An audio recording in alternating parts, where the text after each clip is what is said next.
Howdy guys, Bookie Laura here. Firstly, apologies if you hear fireworks in the background, it's just that time of year in England, I'm afraid. I thought I'd do a wrap up of the books that I read in October for you, and there are quite a few. I had a cracking month.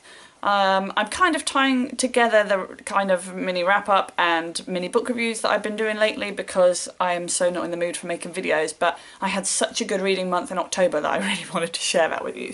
So in October I read / listened to 8 books, which is, I think, the best that I have managed so far this year. I also read a grand total of, listened to a grand total of 2,430 pages, which is just the best reading month that I've had this year. So I'm really chuffed with it. I felt like it was a really positive month for me, but I think that I'm hopeful that November's going to be even better, but we'll see how that goes. The first book which I read, which I don't have a copy of, is Private Peaceful by Michael Morpurgo. This is a children's book which is based around a character called Tomo and his brother and their general growing up experience. It's told through flashbacks, so it's the character now looking back on his life, and it's really clearly, obviously building up to an event.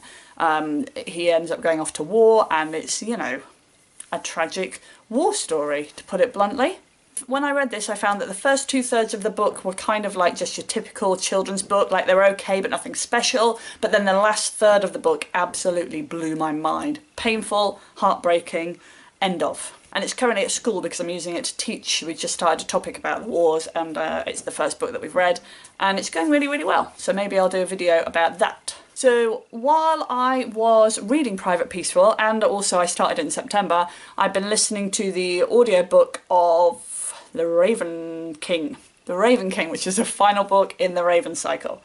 I gave this 4 stars overall. I really enjoyed it. I felt like it was a really good end to the series. I think for me, the characters, you feel such a connection with the characters. They're so well written, and that was what the driving force was. I think that I've realised through reading the Raven cycle that actually I'm not really into that, I guess it would be called magical realism thing. I think that I like things to be really made up or really real. I don't like it to feel somewhere in between, so I don't think that's my thing, but I really enjoyed it. I loved the characters. After that, I received a copy of The Lost Village by Neil Spring. He was an author who I knew was going to be at Salisbury Literary Festival, so that piqued my interest in the book. And it's also about a village that is relatively close by to where I live, so there were several factors about it that I found particularly interesting. Unfortunately, I wasn't able to go and see him at Salisbury Literary Festival. However, I read this book, I loved this book, I reviewed this book. I'll leave a link below. Probably won't, but I always intend to. After that, I read Letters from the Lighthouse by Emma Carroll. I gave this book 5 stars. It is what I'm considering at the moment to be one of my favourite books that I've read this year, if not the favourite book that I've read this year. I think it did a really good job of tying together, you know, quality historical fiction, which isn't a genre that usually appeals to me, with a cracking mystery story. I think sometimes it's easy to let the historical information overtake and detract from the plot, and I don't think I would have enjoyed it if that were the case, but the mystery story keeps you going. It's an absolutely fantastic story, and I am now a die-hard Emma Carroll fan. Plus, met her at Salisbury Literary Festival. After that, I read a book on my Kindle. It was called Valley of Time by Jeremy Holden. I have filmed, but not uploaded yet, a full book review of this. Because it's an ARC, I've saved it for when close to book release time. I gave it 4 stars. I think it's generally a really good science fiction story.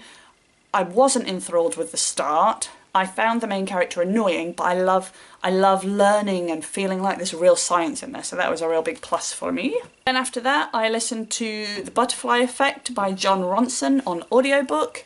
I didn't know what it was about, but I found it very informative, really interesting. It was interesting to see a different side of things. So I also then read Hamlet as part of Shakespeare. A bit disappointing for me. I gave it 3 stars. I'll leave a link to my Hamlet video below, but I think I enjoy reading Shakespeare, but I do find it quite intense, and when I'm working and just don't have the time to dedicate to it, I think I lack enthusiasm and can't really get into it, so that was a shame. And the final book, which I finally managed to finish this month, which I've been reading for blooming ages, is Half the Sky, which is How to Change the World. It's a book about female oppression and, you know, what we can do to try and sort of fix the world and make things good. This was a really interesting read because as I was reading it, it made me feel really enthusiastic about changing the world. You know, it made me really driven. There were these really tragic stories about women which were heartbreaking, and it did make me feel motivated to do something about it. However, about halfway through, I read a review of it which said they were quite offended by the way that the author talked about women, and after that I kind of couldn't really shake that horrible feeling. Like he described, when there is a female person that he's telling the story about, he describes their physical attributes in terms of their beauty and what have you, which he didn't do with the male, not characters, which he didn't do with the male people that he talked about, and that was a little weird given the nature of the book. However, I think it was well-intentioned, and actually it raises awareness, so I think that's a very positive thing. Not without its flaws, but very positive. So all in all, I've had a really positive reading month. As I said, I'm hoping to do even better in November, but that just depends on how things go in my personal life, because my head is all over the place at the moment. Let me know if you've read any of these, and let me know how your October went. Thanks for watching, and I'll see you next time. Bye bye.